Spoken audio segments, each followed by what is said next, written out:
What's going on, guys? Coverkillernation here once again for another album review. This one is sort of a request, sort of something I've been planning to do for a long time.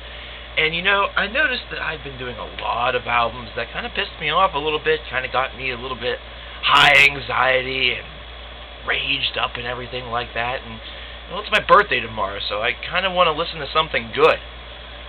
Well, luckily enough, In Absentia by Porcupine Tree fits that bill to the T. Now, this is considered by many fans to be Porcupine Tree's masterpiece, but that's really up for a lot of debate. It's a damn good album, but let me tell you, they have so many in their catalog, it's really hard to pick a favorite or to pick one that's definitely considered to be their master work.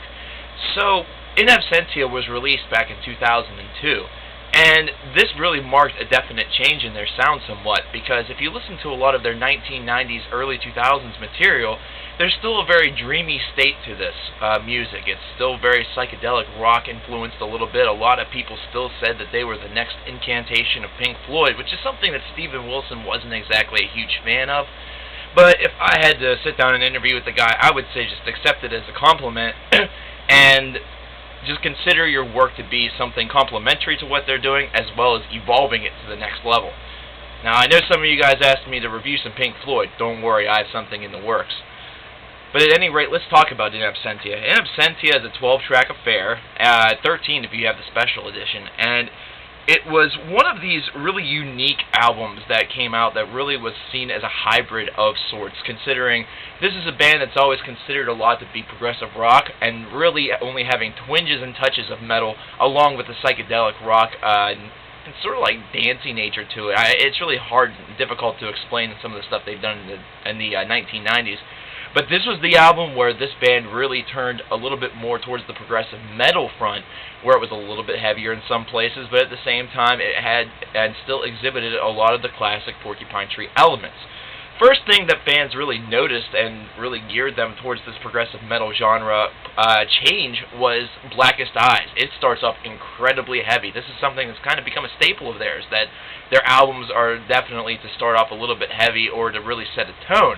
With Blackest Eyes, you definitely could tell that the transition that this band had gone through was a little bit more of a heavier sound, a lot more power behind the guitars, a lot more crushing riffs, and some people say that this is because of Steven Wilson's association with Opeth, whereas other people just find it as musical evolution. I'm one of the types that, even though I love Opeth and would love to have them be responsible for it, I say it's musical evolution. Blackest Eyes is a great song. It's one that you still hear at shows. It's oftentimes an encore or something like that. But the one that you'll always hear, either last or next to last in a show or on an encore, something that everybody waits for, is track number 2, Trains. Trains, if there was any song ever by Porcupine Tree that was set to put them on the map, this was the song. This is a song that was originally a huge hit single in England, but then it crossed borders into the United States and many other areas of the world, and fans everywhere just absolutely love this track. It's a track that they have to play at each and every show, and they definitely do very, very happily. They do a very cool version of it. Steven Wilson just knows how to put the passion into the song, and the acoustic guitar mixed with the electric is definitely a nice touch. The middle part of this song is also fantastic, where they're kind of just using their hands as drums, which is really cool. Lips of Ashes, though, track number 3, is probably one of my favorite songs. It's one of the simplest songs that you'll ever hear. There's all of like 23 words to the lyrics of this song, but it is absolutely powerful and amazing. This is a great song to listen to. It's a little bit softer, so it kind of gets away from that progressive metal vibe that we kind of heard on the first 2 tracks. Really powerful song. Definitely check it out. Then you get to track number 4, The Sound of Music. This is another song that you're going to hear a lot at Porcupine Tree concerts. They really love to play a lot of the In Absentia material, as well as the stuff from the 90s, such as Hate Song. This is a really cool little track. Definitely could sound like a single, and it has a nice, powerful message to it. One of the wonders of the world is going down. It's going down. They're really talking about how music is becoming easier and easier to make with auto-tune and all the other pro tools out there, and that really the integrity of music has kind of taken a back seat to the ease of access. Gravity Eyelids, track number 5, is yet another hugely powerful song.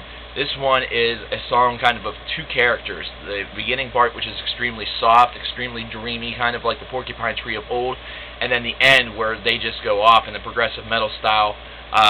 format. This is an amazing song, one of my favorites off of this album. Number 6 is Wedding Nails. This is essentially just a nice little gap bridger, kind of a cool-off period between Gravity Islands and Prodigal. However, if you think cool down means it's nice and soft and dreamy, think again. This is heavy as fuck, so the progressive metal tag is still sticking along here. Prodigal is a nice little track as well. Obviously, you can hear the influences of the Prodigal Son story, but at the same time, whenever you think about it, if you remember Deadwing, there were songs like Lazarus, and so perhaps these two songs were written rather concurrently. It's hard to tell, but it's pretty cool. Track 8.3, very, very short little song, and by that I mean lyrically. That's only about 10 or 11 lyrics to the whole entire thing, but it's a damn good song. It goes right into The Creator Has a Master Tape, and this is where it starts to get a little bit dreamy again, and that's what's really cool about this, is that there's kind of two sides to this album. There's that harder edge, and then there's that dreamy side. It's a really cool, little track, and the funny thing is that the very last line is "Pills and chloroform, all the pages torn." Now, the special edition of this album has a 13th track called Chloroform, so once again, one of those things where you have to kind of assume what that's all about. Maybe Chloroform is an early edition of The Creator Has a Master Tape, or whatever. Heart Attack and a Lay-By is an extremely passionate song. It's one of those real heart-tugging songs that you can really get into, and you can hear it from the music. Strip the Soul kind of makes it a little bit more harder edge, but then if you really want something that's going to pull at your heartstrings, Collapse the Light in the Earth, the last track off of this album, is definitely the one. It just has such passionate vocals, and really, one thing that Porcupine Tree is damn good at is is ending the album on the note in which they want to, and a lot of times it's on this particular string. You hear it actually in the latest album, The Incident, with I Drive the Hearse, whereas on Fear of a Blank Planet, they wanted to kind of leave you on a really positive, kind of elated note, on a euphoric note with Sleep Together. Overall, I have to say that In Absentia is definitely one of the finest records in Porcupine Tree's vaulted catalog.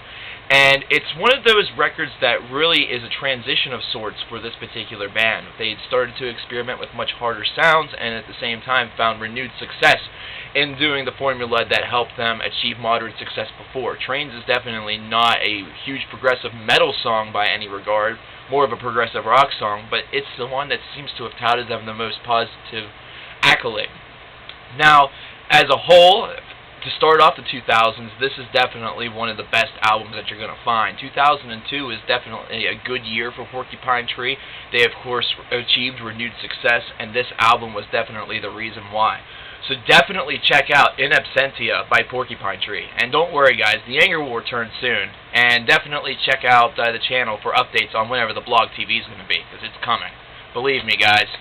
Anyways, if you like this video, subscribe to Cover Killer Nation, because there's a lot more coming. And I'll take care. Well, you guys take care, and I'll see you later.